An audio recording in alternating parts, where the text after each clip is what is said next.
Espriella joue à être Bukele. Le Tigo colombien prétend construire son propre CECOT, c'est-à-dire un centre de confinement du terrorisme, mais cette fois sur le territoire colombien. Aujourd'hui, nous allons analyser à quel point cela est possible. Quel avenir attend la Colombie avec ses promesses ? Et surtout, si le miracle salvadorien peut aussi se reproduire là-bas, où la délinquance a depuis longtemps atteint un autre niveau. Et avant de continuer, nous menons ces enquêtes approfondies en collaboration avec Vigilancia Ciudadana. Je laisse dans la description leur compte sur X où vous pouvez consulter ces enquêtes, ainsi que d'autres informations sur l'actualité de l'Amérique latine qu'ils publient quotidiennement. Et je les remercie énormément pour leur aide, afin que nous puissions mener à bien tout ce travail, même si ici, nous faisons face à des circonstances exceptionnelles. Le 7 août, Abelardo de la Espriella a prêté serment en tant que président du pays à Cali. Bien que traditionnellement cette cérémonie ait lieu à Bogota, le déplacement faisait partie d'un message politique, une promesse qui est en train de devenir l'une des principales de toute sa présidence. Le nouveau dirigeant de la Colombie a choisi de commencer son mandat dans une ville qui vit depuis très longtemps avec la violence urbaine. Pour beaucoup de ses habitants, la promesse de redonner de la force à l'État résonnait comme quelque chose de très personnel. Pendant la campagne, Abelardo a constamment eu recours à l'image d'une immense prison éloignée des villes. Il promettait d'y envoyer les criminels les plus dangereux. Au total, 10 complexes de ce type devraient être construits, en prenant pour modèle le CECOT salvadorien. À l'écran, la proposition semble très simple. Les portes se ferment simplement et le criminel cesse d'exercer toute influence sur la rue. Pour un pays déjà fatigué par la violence, c'est une image très puissante et très facile à comprendre pour tout le monde. Le problème, c'est que la guerre colombienne continue bien au-delà des murs des prisons depuis très longtemps. Les camps se cachent dans la jungle, la coca finance, les armes et les fournitures arrivent par les pays voisins. Les nouvelles cellules aideront à isoler les détenus, mais ne détruiront pas le système seul. C'est précisément pour cette raison que le débat sur les méga-prisons commence bien avant que leur premier mur ne soit érigé. Tout d'abord, de la Espriella prévoit de commencer par restituer l'Institut national pénitentiaire et carcéral, ce qu'on appelle l'IMPEC. La gestion des nouvelles prisons passera aux mains d'entreprises privées et la sécurité sera assurée par des vétérans des forces armées. On prévoit de les construire loin des grandes villes. Pendant la campagne, on est même allé jusqu'à mentionner l'Amazonie, une zone très difficile d'accès, depuis laquelle il est pratiquement impossible de maintenir le contact avec ses complices. En même temps, le président a annoncé une traque de 90 jours contre les 10 principaux commandants des groupes armés. Il promet de les capturer et de les éliminer. L'armée disposera de plus de liberté pour effectuer des frappes aériennes et il est prévu de reprendre la pulvérisation d'herbicides sur les cultures de coca. Les négociations de l'époque de Petro sont abandonnées parce que le nouveau gouvernement est convaincu d'obtenir des résultats par la pression directe. En pratique, il peut s'écouler des années entre une arrestation et une condamnation. Les renseignements doivent encore devenir des preuves et la protection des témoins restera indispensable. Même après le début, une question restera en suspens. Qui supervisera une prison privée située au milieu de la jungle ? L'histoire du CECOT, quant à elle, a commencé bien avant la fin de sa construction. En mars 2022, Bukele, au Salvador, a décrété l'état d'exception, après quoi la police a commencé des arrestations massives. Les personnes pouvaient passer des semaines en détention sur un territoire relativement petit, et en quelques mois à peine, l'opération s'est étendue pratiquement à tout le pays. Les citoyens ont effectivement remarqué les changements, sans avoir besoin de consulter aucune statistique. Les guetteurs des gangs ont disparu des coins de rue, les commerçants ont cessé de remettre une partie de leurs revenus. Et les parents ont de nouveau permis à leurs enfants d'aller se promener ou simplement d'aller jouer dans les quartiers voisins. Le nombre d'homicides a également chuté de façon drastique. Pour des millions de Salvadoriens, la politique de Bukele a cessé d'être une simple image télévisée pour devenir un retour tangible à une vie à peu près normale. Cette expérience explique pourquoi le modèle salvadorien est si convaincant, bien au-delà même des frontières du pays. Cependant, la campagne massive a également touché des personnes dont la culpabilité n'a jamais été prouvée. Human Rights Watch a signalé que des détentions arbitraires, des actes de torture et des décès en détention ont eu lieu en quantité bien supérieure à ce qui est humainement acceptable. En 4 ans, plus de 90 000 personnes ont été arrêtées dans les zones rurales de la Colombie. Une erreur de ce genre peut laisser une famille sans son principal soutien. À des centaines de kilomètres de l'avocat le plus proche, plus la campagne est vaste, plus l'impact sera évidemment important. Le nombre d'erreurs qu'il faudra corriger après que ces arrestations auront été effectuées. Les forces de sécurité colombiennes affrontent l'ELN, les dissidents des FARC et aussi le clan du Golfe. Ces organisations contrôlent le territoire et disposent de structures de commandement sur le terrain. Un détachement des forces merci. Ils sont même capables de rester des mois loin des villes. C'est pourquoi le Comité international de la Croix-Rouge parle de conflits armés dans lesquels une simple opération de police ne suffit plus. La Colombie est environ 50 fois plus grande que le Salvador. Entre la côte pacifique et l'Amazonie s'étendent des montagnes ainsi que d'immenses zones de jungle. Après de fortes pluies, la seule route disponible peut être détruite en une seule nuit. Et pendant que les militaires attendent un simple hélicoptère, les détachements peuvent atteindre une rivière et se retrouver à peine 1 heure plus tard dans une autre province. Et pendant que les militaires attendent un pauvre hélicoptère, un détachement peut atteindre la rivière et se retrouver à peine 1 heure plus tard déjà dans une autre province. Même la mort d'un commandant connu signifie rarement la fin de tout le groupe. Autour de lui, ses remplaçants émergent depuis longtemps.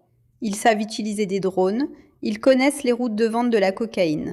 L'un d'eux prend rapidement la place qui vient de se libérer pour qu'une organisation s'effondre réellement. L'État devra couper leurs sources de revenus et offrir aux familles locales d'autres moyens de gagner leur vie. Et c'est pourquoi la traque de personnes bien précises ne fonctionne que si elle s'accompagne d'une offensive contre absolument tout le réseau. De plus, les prisons colombiennes sont déjà saturées. Au début de l'année 2026, le nombre de détenus dépassait d'environ 28% la capacité prévue. Dans des conditions de surpeuplement, il est beaucoup plus difficile de contrôler les détenus. Dans une cellule, un maître chanteur peut, par exemple, continuer à appeler sa victime sans aucune restriction. La principale promesse du CECOT est que le chef du gang disparaisse tout simplement derrière ses murs. Et après cela, il y aurait ce qu'on appellerait un silence total, qu'il ne puisse communiquer directement avec personne. Mais le problème colombien commence en réalité bien plus tôt.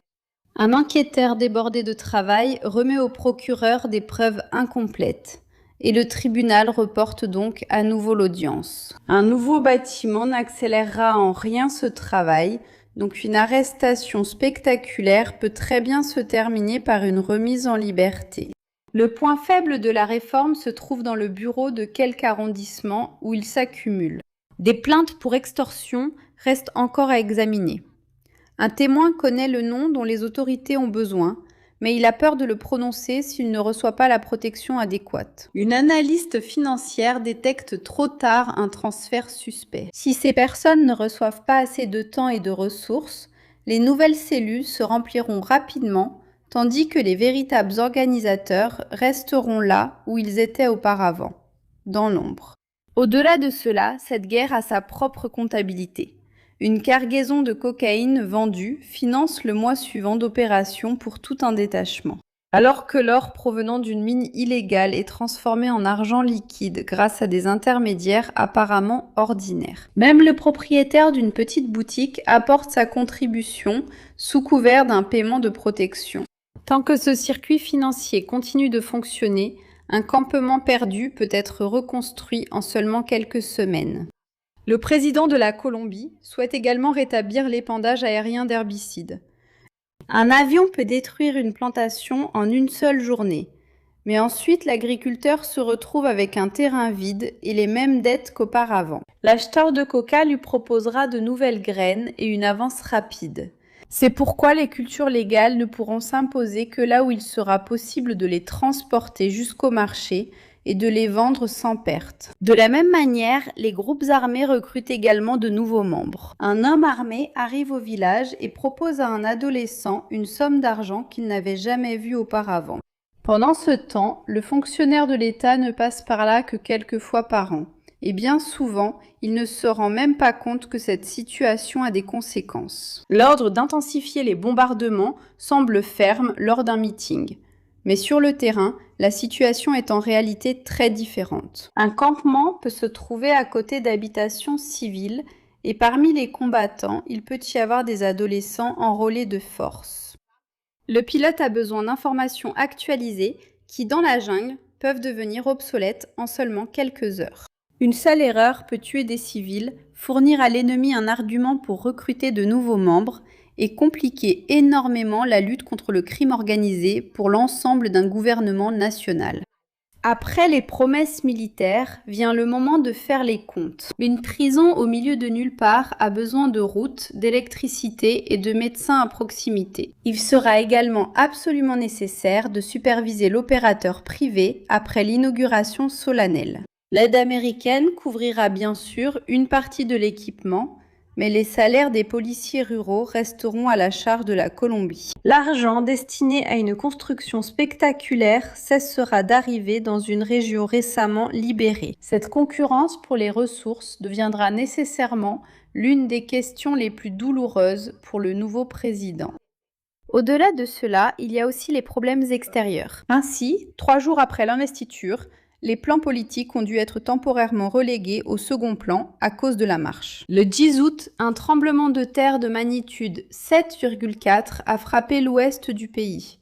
Le lendemain matin, on rapportait plus de 100 morts. Des milliers de personnes étaient encore recherchées. À Cali, les équipes de secours déblayaient les décombres auprès de l'endroit où quelques jours plus tôt avait eu lieu l'investiture et la première grande épreuve du nouveau gouvernement a été la réponse des services d'urgence.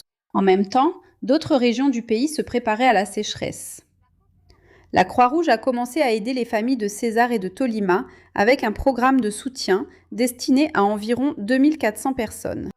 Lorsqu'un puits s'assèche, parler de l'autorité de l'État prend un sens très concret.